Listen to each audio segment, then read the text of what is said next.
Boa noite, primeiramente, né, claro. Gostaria de que todos se sentissem bem-vindos nessa segunda aula do módulo à distância, do módulo de urgência e emergência, que tratará do conteúdo choque. Alguém sabe o que é choque? Sem ser aquele choque que a gente leva na tomada, ou choque quando a gente fica impactada com alguma informação? Não? Então vamos lá. Primeiramente, a definição de choque. Ele basicamente se caracteriza como choque quando a gente tem uma queda da pH, que a gente não consegue fazer a distribuição adequada, tanto de oxigênio quanto de nutrientes, o que vai levar a uma inadequada utilização daquele órgão ou exerção da sua função por aquele sistema, tá? O choque, em sua definição, é uma síndrome caracterizada por uma redução considerável da perfusão tecidual sistêmica devido a diferentes etiologias e fisiopatologias, levando a uma baixa oferta de oxigênio e nutrientes aos tecidos, bem como a sua efetiva utilização. Tá? E o que isso pode causar? Como eu falei para vocês na aula de parada cardiorrespiratória, nós temos partes do corpo que funcionam até 4 a 6 horas em respiração anaeróbica, sem a presença de oxigênio, mas nós temos os órgãos alvos e alguns sistemas que eles não funcionam sem a presença do oxigênio, tá? E exemplo deles, que eu deixei bem claro para vocês, foi cérebro, coração, pulmão. E nós classificamos eles como órgãos alvos, o que pode levar à morte.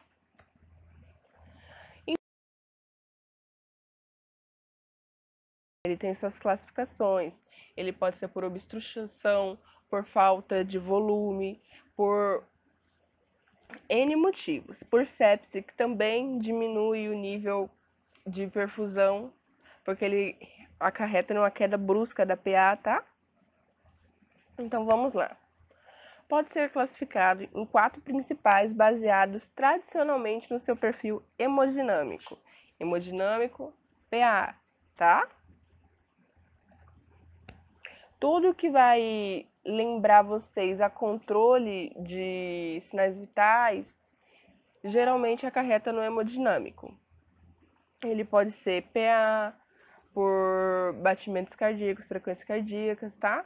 E ele muitas vezes também vai refletir no sistema respiratório, no sistema nervoso e sistema urinário, mas isso a gente vai falando no decorrer, tá? Ele pode ser classificado em hipovolêmico, cardiogênico, obstrutivo e distributivo. No choque hipovolêmico, como eu acabei de falar para vocês, nós não temos o volume adequado. Ou seja, eu posso estar com algum sangramento, seja ele por uma hemorragia intra ou extra, tá? Visível ou invisível. Eu posso estar vendo sangue jorrando na pista ou ele pode ser um sangramento interno. Ou seja, eu não vou ter um volume suficiente para fazer essa distribuição. Eu posso estar respirando bem para ter o volume de oxigênio adequado, porém, por eu não ter esse volume para fazer a distribuição, eu posso ter uma hipóxia também. Viram? A redução desse volume, ele pode ser hemorrágico ou não hemorrágico. Ah, professora, como assim não hemorrágico? Uma diarreia grave ou uma êmese grave pode sim desidratar uma pessoa a ponto dela ficar hipovolêmica, que vai reduzir o volume que ela tem circulando no meio. Ah, professora, mas ela vai vomitar sangue? Não. O nosso volume intravascular, ele não é composto só de sangue, tá? Ele tem as células vermelhas, células brancas, nós temos o plasma e nós temos os eletrólitos, que seria, entre aspas, a água dentro do volume de sangue, tá bom? Nós temos perdas cutâneas, queimaduras, que também diminuem esse volume no intravascular, porque você tem a queimadura e mesmo que você já apagou o fogo, que você já tirou a pele ou o membro do local lá onde queimou, aquele local ele vai continuar com a queimadura secundária. Ele vai continuar com a sensação de queimadura, vai continuar gastando como devo dizer assim, a água que tem no seu corpo, porque a gente precisa de mais água para hidratar, porque ele vai perder. Vai acarretar em febre também, que também faz uma perda cutânea, tá? Que vai levar o quê? Suadouro. Você pode ver que aquelas pessoas que estão com muita febre, elas suam demais e isso acarreta em perda também. Desidratação, como eu já falei, diarreias, vômitos, ou até mesmo por você ter percas urinárias excessivas. Hipovolemia por trauma, que seria hemorragia, e hemorragia externas, que também é hemorragia. E obstrução. Ah, professora, mas o que seria essa obstrução? Não sei se vocês já ouviram falar de sequestro esplênico ou de sequestro de líquido para outra região do corpo. É quando o corpo ela vai puxar mais volume sanguíneo do que necessário e geralmente ele vai reter aquele volume no espaço, tá? Ele vai segurar naquele local o volume ali. Então, aquele volume, por mais que você não perdeu, ele não está circulando. Então, você tem uma diminuição do débito. E alguns pacientes, quando eles têm um abdômen agudo, que eles estão com perca do volume intravascular para o extravascular, o abdômen fica cheio de líquido e esse volume ele está tirando de dentro dos vasos sanguíneos. Então, querendo ou não, ele vai ter um volume menor a percorrer. Quais são os sintomas do choque hipovolêmico? Como eu falei para vocês, nós temos a perca do volume, o que diminui o retorno venoso para o coração, o que por sua vez vai causar um débito cardíaco primeiramente menor. Nós não vamos ter tanta saída do coração de sangue oxigenado quanto deveria, o que pode causar uma hipotensão arterial. E todos esses fatores vão fazer a liberação de catecolaminas, que são as enzimas que vão fazer uma retenção de... como eu devo falar para vocês? Uma retenção desse volume. Ele vai fechar a periferia, vai aumentar o débito cardíaco, o que vai levar, por sua vez, alguns sistemas a acionarem a respiração anaeróbica, sem a presença do oxigênio, o que pode causar sudorese e palidez. Ah, professora, e cianose? A cianose, ela é uma evolução dessa palidez, é quando já não tem mais o que fazer ali, já está no sistema anaeróbico de respiração das extremidades, e então depois que tem toda a respiração, que ele está chegando perto do seu limite, começa a cianose, tá? No corpo a gente pode apresentar desidratação, desmaio, fadiga, fraqueza, sede ou tontura. Náuseas e vômitos também podem ser bem comum, tá? Sistema cardíaco, nos sistemas em geral. A gente vai ter aumento dessa frequência cardíaca, o que vai levar a um aumento da frequência respiratória. A gente pode ter confusão mental, palidez, e quando a gente chegar num nível assim, que o choque hipovolêmico ele tem seus níveis 1, 2, 3 e 4, tá? É a classificação deles. Quando a gente chegar a partir do nível 2, a gente vai ter uma redução dessa urina. Aqui, como eu falei para vocês, a classificação do choque hipovolêmico. No nível 1, ele tem uma perca só até aproximadamente 750 ml, que corresponde a 15% do nosso volume de sangue. A frequência cardíaca vai estar abaixo de 100, com a frequência respiratória de 14 a 20. A pressão arterial ela ainda pode se apresentar normal, com uma pressão de pulso diminuída, tá? Débito urinário, ele vai estar maior assim que 30 ml hora. E o paciente vai estar ansioso, porque querendo ou não, ele vai estar vendo que ele está sangrando, que ele está passando mal. A gente pode fazer essa reposição inicial com cristalóides. O que são esses cristalóides? Soro fisiológico, ringer com lactato, tá bom? No nível 2, nós já temos uma perca de 750 a 1.500 ml, ou seja, 1,5 litro de sangue perdido. Essa perca vai variar de 15 a 30%. A frequência cardíaca ela vai estar maior que 100 batimentos por minuto, com a respiração de 20 a 30 incursões respiratórias por minuto. A pressão arterial ela ainda pode apresentar-se normal, com pressão de pulso diminuída. Débito urinário ele já sofre uma alteração, ele pode ser de 20 a 30, tá? Ele não vai ser maior que isso. E o paciente ele começa a apresentar letargia, tá? Lembrando que essa letargia pode ser devido à diminuição do nível de oxigênio no cérebro. A reposição volêmica a gente ainda fará com cristalóides. No choque hipovolêmico de classificação 3, nós temos uma perca de 1.500 a 2.000 ml, ou seja, 1,5 litro a 2 litros de sangue. Isso é muita coisa.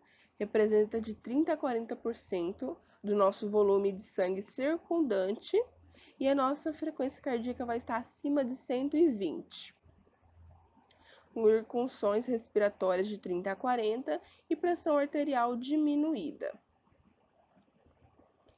A pressão de pulso, ela vai estar diminuída já, e a nossa urina, ela cai mais ainda, de 0, ela vai variar de 5 ml, na verdade, a uns 15 ml. Não é que você esteja lá mensurando, mas como eu falei para vocês, vai ter a liberação de catecolaminas, que vai parar todo o sistema e periferia, tá? Para preservar nível central. O que é nível central? Coração, pulmão e cérebro. O paciente ele vai estar ansioso, confuso, ele não vai estar mais lento para te responder, ele não vai estar conseguindo te responder. Você vai perguntar como é que é o seu nome, ele vai responder onde é que ele mora. Aqui nesse grau 3, a gente já recomenda reposição, se possível, com sangue já, porque é o sangue que vai fazer esse transporte do O2, tá? Cristalóide ele só vai manter o volume circundante com aquelas hemácias que você tem ali dentro para fazer esse transporte de oxigênio. No 4, a gente tem uma perca acima de 2 litros de sangue, ou seja, mais de 40% do nosso volume. Acima de 40%. Nossa frequência cardíaca já vai estar acima de 140 batimentos por minuto, com incursões respiratórias acima de 35, tá? Nossa pressão arterial e de pulso, elas se apresentam diminuídas e o débito urinário é ausente. Não vai ter mais xixi porque eu não tenho mais o que perder. O paciente está confuso e letárgico. Ele vai estar lento para te responder e não vai te responder o que você quer, tá? Essa reposição ela é feita com cristalóides e sangue. O choque hipovolêmico ele é tratado da seguinte maneira: no ambiente intra-hospitalar, tá bom? No ambiente extra-hospitalar, o que a gente recomenda? Se for uma hemorragia externa, a gente recomenda que faça compressão dessa hemorragia, que você pare essa perca de sangue e procure socorro. Se for por uma diarreia ou vômito exacerbado, a gente pede para tentar uma maior hidratação, mesmo que seja por colher de pouco volume em pouco volume, e procure ajuda, tá? Ajuda que eu falo, ajuda médica, pronto-socorro, UPA, tá? Mas dentro do ambiente intra-hospitalar, o tratamento é acesso venoso calibroso. Por quê? Porque a gente precisa repor esse volume. A gente precisa jogar o mais rápido possível o volume para dentro, porque senão esse coração vai parar e esse cérebro não vai ter oxigênio. Aqui está a administração de soluções cristalóides ou coloides, tá bom? Agressivamente. Ou seja, a gente vai repor esse volume a rodo. Não sei se vocês já assistiram uma série que você vê pendurando 2 litros de soro de uma vez um paciente e vai, busca 8 bolsas de sangue para poder fazer o controle. É mais ou menos isso daí. Monitorização completa. Tudo. De frequência respiratória a saturação. Vai ter tudo. Se atentar ao nível de consciência. Por quê? Se ele está respirando por, como eu digo assim, espontaneamente, se esse nível de consciência dele rebaixa, ele não vai ter proteção de vias aéreas, ele pode ter um episódio de êmesis e broncoaspirar, e ele não vai ter essa proteção. E nesses casos, a gente tem que ficar atento, porque geralmente a gente comunica o médico e ele quer fazer intubação. E a gente tem que ficar atento devido ao que é esse choque hipovolêmico. Como eu falei para vocês, tem N causas. Elas podem ser visíveis ou não. Por isso que a gente sempre tem que perguntar, mas como é que tá? Tá vomitando, tá com diarreia, sofreu algum acidente, bateu alguma coisa, porque às vezes a pessoa tá sangrando pelo abdômen e não tem noção, tá? No tratamento, a gente também vai ter o uso de drogas vasoativas, conforme prescrição do médico, e oxigenoterapia, também conforme prescrição do médico. Por quê? Se for um choque grau 1 ou grau 2, às vezes a gente resolve com a máscara de Venturi, um catéter venoso, um catéter tipo óculos, para essa suplementação de oxigênio. Ou, dependendo do nível de consciência desse indivíduo, vai sim evoluir para uma intubação. Por isso que há critério médico. Choque cardiogênico. Ele ocorre como a consequência de uma falência da bomba cardíaca, que é o resultado da incapacidade do coração de manter uma adequada perfusão tecidual, mesmo na presença do volume intravascular adequado. O que isso quer dizer na linguagem comum? Eu tenho volume de sangue adequado, meu sangue está todo ali, porém o meu coração, ele não consegue mandar, tá? Ele, por algum motivo, alguma incapacidade, ele não consegue exercer uma frequência boa, que seria de 60 a 100 em adultos.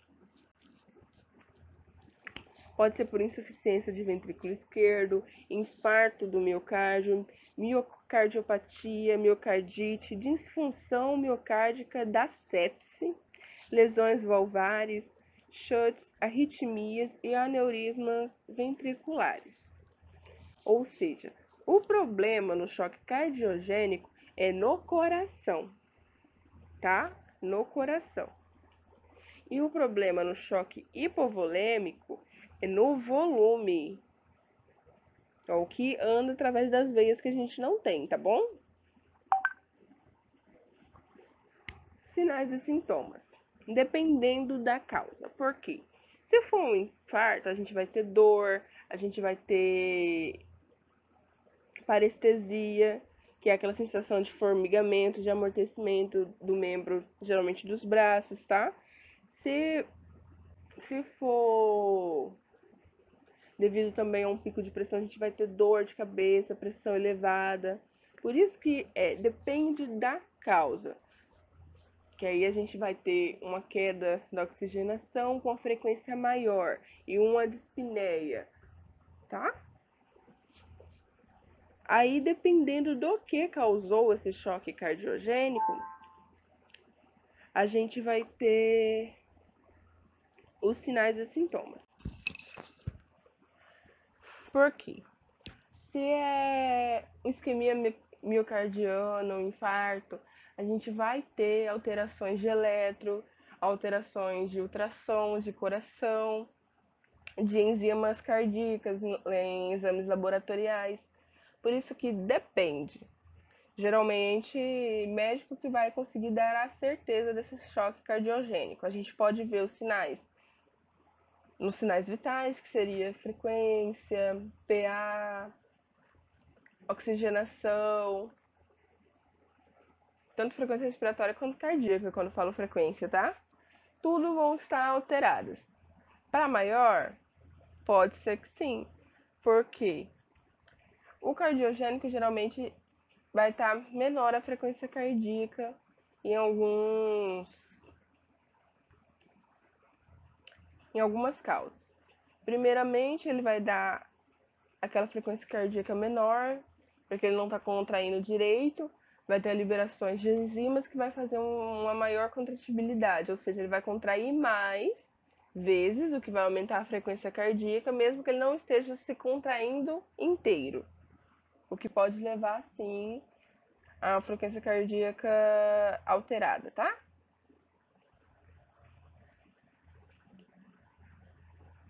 Dependendo da causa, pode haver dispneia, dor no peito ou palpitações. Como eu falei para vocês, que depende da história cardiovascular, o que pode estar em uma ausculta cardíaca, coração a galope, que é taquicardia, ou abafamento, que você não vai ter uma devida ausculta, vai parecer que tem alguma coisa amortecendo aquela ausculta das bolhas cardíacas, tá? E a gente pode ter as enzimas CPK, que eu falei para vocês, se for uma isquemia cardíaca. Tratamento: acesso venoso periférico calibroso. Se for a utilização de DVA, você pode usar no primeiro momento o periférico, mas se for usar nora para manter pressão, niprid e outras drogas assim, a gente vai precisar de um acesso venoso central, que aí já é responsabilidade do médico, tá? Monitorização completa, oxigenoterapia e medicação conforme prescrição. Por quê? Algumas patologias cardíacas, a gente não pode fazer a posição de Trendelenburg, que é colocar o paciente com a cabeça mais baixa e as pernas para cima, porque isso pode acarretar em mais complicações devido à já patologia existente que eles têm de cardíacas. Pode levar a um acúmulo de sangue no próprio coração e N fatores, tá? Por isso que, conforme a situação do paciente, conforme prescrição médica. Porque às vezes você vai tentar aumentar essa PA somente com posicionamento e volume, e esse paciente, ele é um paciente cardíaco que tem contraindicação de elevação de membros e é um paciente renal que tem contraindicação de infusão de líquidos, tá? Por isso que é conforme situação, conforme prescrição. Como que é essa fisiopatologia? Como que funciona? A gente tem a falência do coração, é que eu falei para vocês. Num primeiro momento, ele vai parar de se contrair normalmente. O débito cardíaco dele vai diminuir, seja pelo fator que ele está lá causando esse choque cardiogênico. E o que vai acontecer? Que nem eu falei para vocês. Liberação de enzimas. Se ele não está se contraindo direito, o sangue está indo. Por mais que a frequência seja menor, o sangue está indo. Por mais que seja pouco, o volume está voltando, porque é da resistência periférica que ele volta, não tem muito a ver com o coração nesse sentido. Então o volume no coração vai se acumulando. Esse débito cardíaco diminuído, ele vai causar uma pressão arterial menor, que nem eu falei para vocês. E se esse volume no coração aumenta, nós temos uma pressão venosa central maior. E essa pressão arterial menor que eu falei para vocês, a gente vai ter todo aquele sistema de hipotensão de novo, liberação de catecolaminas, que vai aumentar a frequência cardíaca, que vai aumentar a resistência periférica, sendo que o problema é no coração. Choque distributivo. choque distributivo não, perdão, obstrutivo. Ele resulta de uma obstrução mecânica, ou seja, meu coração, ele tá beleza. O volume que eu preciso carregar pelas veias, ele tá beleza. Porém, tem alguma coisa, como isso daqui, que pode ser um coágulo, uma bolha de ar, alguma coisa assim, uma gordura, uma placa de arteroma, que está obstruindo a passagem desse volume, seja ele na saída ou na entrada, tá? Ele pode resultar de quê? Uma embolia pulmonar, um tamponamento cardíaco, um pneumotórax hipertensivo, uma coarctação da aorta ou mixoma atrial. Sinais e sintomas. Todos aqueles sinais e sintomas característicos do choque. Insuficiência respiratória, taquicardíaca, dispneia, cianose, tudo isso você vai ter. Só que como a gente está falando do coração, a gente pode ter bolhas abafadas, êxtase jugular. O que seria essa êxtase jugular? Você vai conseguir ver a jugular da pessoa sem ela forçar. Você vai olhar e você vai ver ela engurgitada, cheia, grande no pescoço, tá? Timpanismo, percussão e desvio de traqueia, que é quando a gente tem entrada de ar que vai fazer um deslocamento de todo o aparelho respiratório para o lado contrário a essa entrada, vai empurrar tudo, o que vai causar também uma obstrução respiratória, vai empurrar coração, vai empurrar tudo, tá bom? Dor retroesternal, cianose e pulso paradoxal. O que é esse pulso paradoxal? É a diminuição de 10 a 20 milímetros de mercúrio, tá? Choque distributivo. Ele é devido à má perfusão, resultado de uma vasodilatação periférica global. Ou seja, não é o coração que está com problema, não é a quantidade de volume que está com problema, não é que tem nada obstruindo, é porque as minhas veias dilataram demais. Ou seja, eu não tenho uma resistência periférica que vai mandar de volta, tá bom? Ele pode causar distúrbios na distribuição do volume sanguíneo, inadequado fornecimento e extração de O2. E dentro dessa modalidade nós temos 3 tipos de choque. Nós temos o choque séptico, o anafilático e o neurogênico, que seria por trauma raquimedular. Tá bom? Vamos falar de cada um dentro dessa categoria. Então, o choque distributivo, ele é de uma vasodilatação, ou seja, a minha veia, ela abre demais, para ficar mais claro. Choque anafilático. Todo mundo sabe o que é alergia, né? É quando você tem uma reação a algum contato com algum alérgeno que vai te fazer, nos casos mais leves, espirrar, coceira na garganta, e nos casos mais graves, o fechamento completo da via respiratória, com aparecimento de, como que eu posso fazer? Reações cutâneas, que são aquelas feridas, aquelas bolhas, aqueles inchaços, tá? Vamos lá.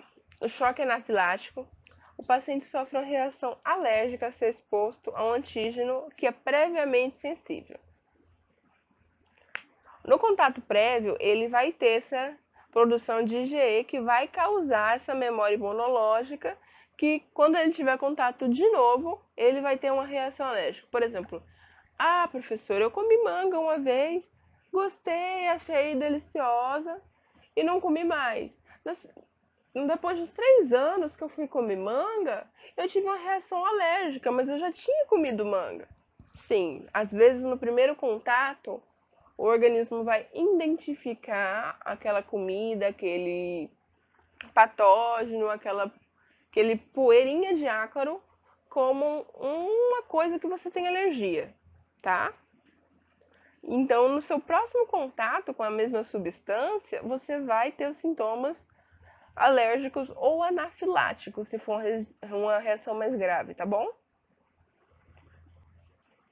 Como eu tô falando para vocês, depende do grau da alergia, Mas vai ocorrer uma intensa vasodilatação, geralmente, no anafilático. Por isso que a gente tem esse inchaço de algumas regiões que a gente fala assim, nossa, me deram uma medicação que eu tenho alergia, meu corpo ficou cheio daquelas bolinhas vermelhas e meu lábio inchou, minha pálpebra inchou e começou um inchaço estranho na região da garganta. Por quê? Nós temos essa vasodilatação que a gente pode ter perca da permeabilidade vascular. E essa vasodilatação, ela vai diminuir o retorno venoso, que vai causar uma queda no débito cardíaco e na PA, tá bom? E isso pode levar a uma morte em minutos.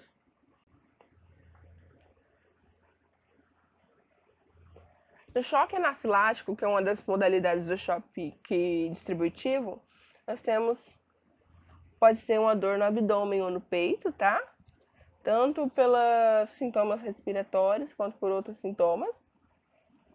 No sistema respiratório, nós temos a dificuldade de respirar, falta de ar ou respiração ruidosa, que é aquela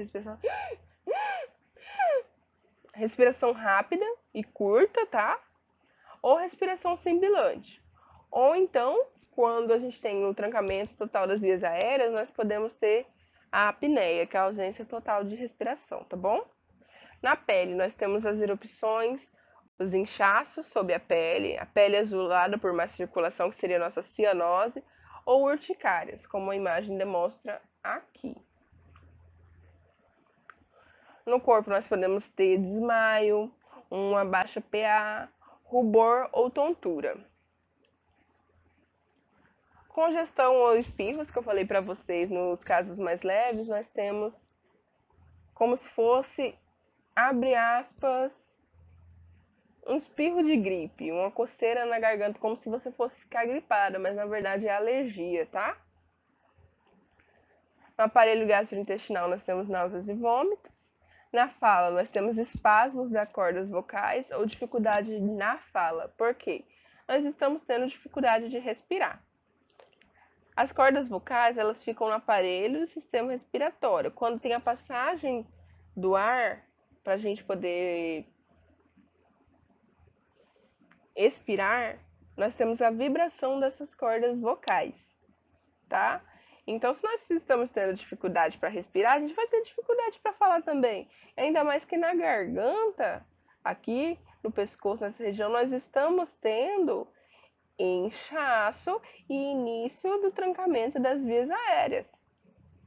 Nós podemos ter também coceira, colapso, confusão mental, dificuldade em engolir, inchaço facial, inchaço na língua, ritmo cardíaco acelerado e sentimento de tragédia iminente. O que seria? Ai meu Deus, eu vou morrer. Às vezes o desespero é tanto que a pessoa, ela tem a sensação que vai morrer, ela fica perdida e não consegue chamar ajuda, não consegue ter a devida reação apropriada, tá bom? E qual que seria o tratamento do choque anafilático? Tá? Primeiramente, claro, vamos achar uma unidade de saúde, pelo amor de Deus, porque se for um choque anafilático, a gente precisa de ajuda, de um SAMU da vida, de um hospital que estiver mais próximo, qualquer coisa que vai conseguir te dar um remédio antihistamínico. Nós precisamos manter essas vias aéreas pérvias, as vias aéreas superiores. Então, precisamos tirar essa pessoa de contato com que seja lá que ela teve, se for um perfume, um creme, coisas mais fáceis, assim, uma poeira, a gente tira ela do local onde ela está, tá bom? Agora, se for alguma coisa que ela comeu, a gente já não consegue resolver, ou uma medicação. A gente vai suplementar esse oxigênio, porque por mais que elas estejam fechando no momento, elas não fecharam. Então, a gente vai aumentar a quantidade de concentração de oxigênio no sangue dela através de suplementação. Vamos fazer um acesso venoso calibroso no meio hospitalar, né? E soluções cristalóides. Muitas vezes, vocês vão ver no hospital, numa sala de medicação, numa UPA, fez uma medicação X. Por exemplo, fez uma morfina. O paciente começou a apresentar sinais de alergia no local de onde está o acesso venoso que você estava instalando essa morfina. Vai ficar hiperemiado, vai começar a inchar e ele vai começar a queixar de taquicardia, de uma dificuldade para respirar e que ele está sentindo um calor. Rapidamente a gente vai parar essa morfina, vai tirar essa morfina e vai trocar por um soro, geralmente de 250 ou de 500, enquanto a gente chama o médico. Por quê? Para poder aumentar o volume circulante, para poder aumentar a excreção dessa medicação. Porque vocês sabem que a excreção é feita pelos rins, né? E geralmente metabolizada algumas medicações pelo fígado. Então, se a gente aumenta o número de vezes que esse sangue roda, aumentando o volume, a gente consegue ter uma maior excreção dessa medicação também. Monitorização hemodinâmica, que nem eu falei para vocês, quase todos os choques a gente precisa monitorar. E a maioria das situações que levam a pessoa à internação precisa de monitorização, tá? E o uso de DVA, que são drogas vasoativas. Se a gente tem uma queda brusca da pressão devido à vasodilatação, a gente vai usar medicações que vão subir essa pressão. Ou se nós temos uma pressão muito alta, em alguns tipos de patologia, nós vamos usar drogas que vão diminuir essa pressão. No choque distributivo séptico, ele é causado por causa infecciosa e é caracterizado por hipotensão geral grave. Ela é refratária ao volume e é provocada por germes, como bactérias, fungos e vírus. Professora, mas geralmente como que a gente pode ter um choque séptico? Ele é bem comum, na verdade, tá? Por contaminação de catéteres, sondas vesicais e pneumonias. Ah, então se eu tiver uma pneumonia, eu posso ter um choque séptico? Sim, se você tiver uma pneumonia que não for tratada adequadamente, ou se for tratada adequadamente, mas ela não responder ao tratamento, ela pode sim levar a um choque séptico. Por quê? Nosso sistema do corpo circulatório, ele vai em todo canto, porque todo canto precisa de nutriente e oxigênio. Então, se eu tô com uma pneumonia lá no pulmão, ela não respondeu, e essa bactéria conseguiu atravessar as paredes dos vasos e entrar na corrente sanguínea, você vai ter um choque séptico, que vai ser um choque geral, tá bom? Sinais: hipotensão, hipotermia ou hipertermia, calafrios e fadigas, dispneia ou taquipneia, taquicardia, confusão mental e produção insuficiente de urina, tá? Por isso que dentro de uma UTI, dentro de uma unidade de urgência e emergência, geralmente é feita a passagem de sonda, porque a gente precisa da quantificação de urina. Choque distributivo séptico tratamento. A maioria do tratamento, quando o doutor fala assim, ele tá com choque séptico. Primeiramente, o que você vai fazer? Você vai trocar todos os dispositivos médicos. O acesso central, se ele tiver, é responsabilidade do médico, mas vai ser trocado também. Você vai trocar sonda, você vai trocar sonda vesical, sonda nasointeral, vai trocar todos os catéteres que ele tiver de acesso periférico. Por quê? Você não sabe o que foi que levou a essa infecção que pode ter levado a choque séptico. Então você vai tirar tudo. Vai poder fazer o uso de drogas vasoativas para manter a pressão, tá?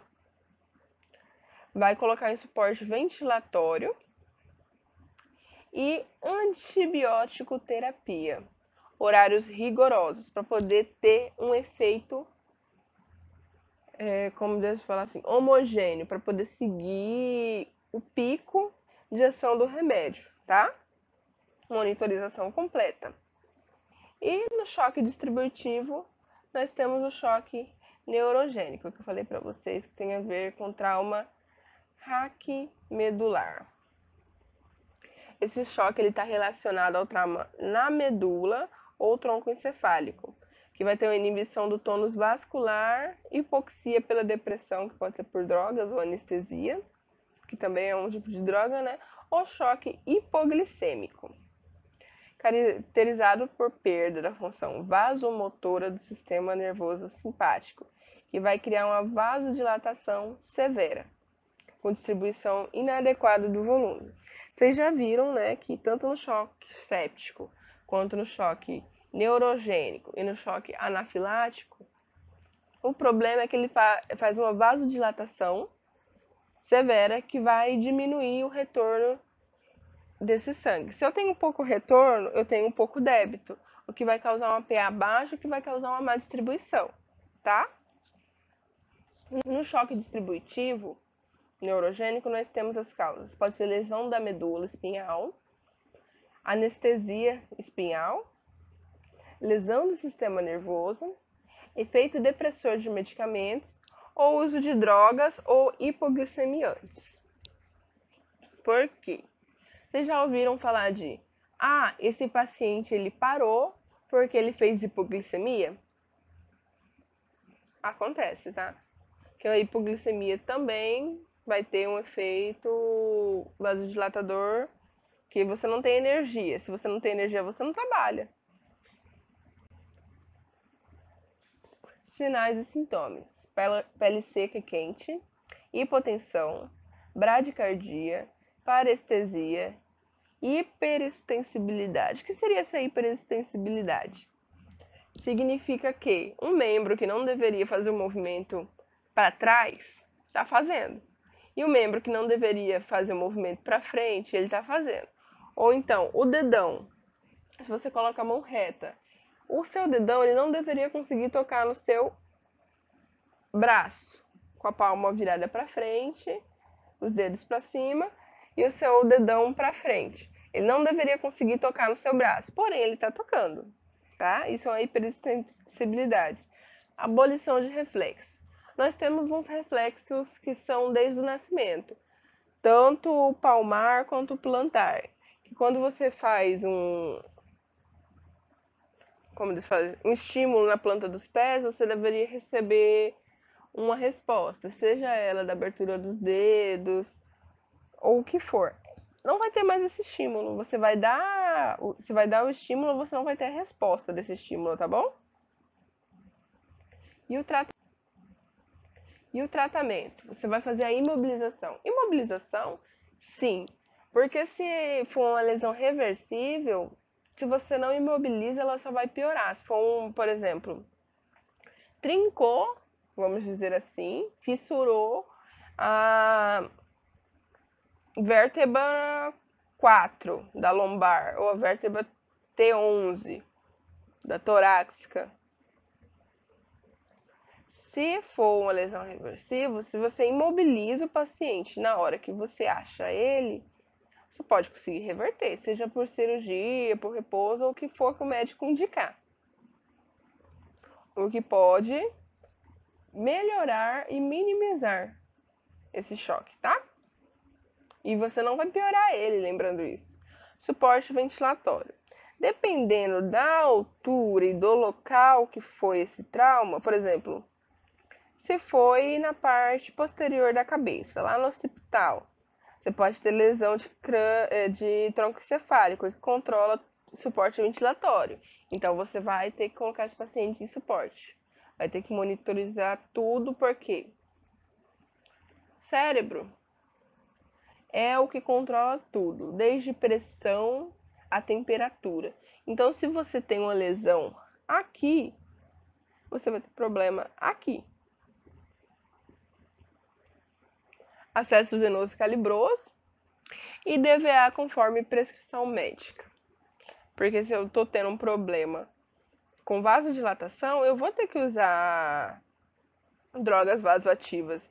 Porque ou eu vou ter que fazer uma vasoconstrição, se eu tô com uma pressão muito baixa, ou eu vou ter que fazer uma vasodilatação, se eu tô com uma pressão muito alta.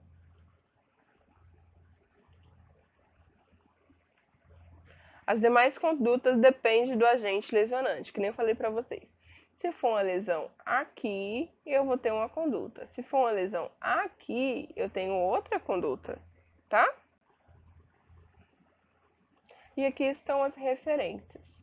Lembre-se que eu estou à disponibilidade de... Ai, Jesus, calma. Estou disponível para vocês, para poder sanar as dúvidas de vocês agora, durante o período da aula, tá? Qualquer coisa, se vocês não quiserem jogar no grupo, que vai estar aberto também para vocês jogarem suas dúvidas, podem jogar a dúvida no privado, sem nenhum problema. Boa noite e qualquer coisa estou à disposição.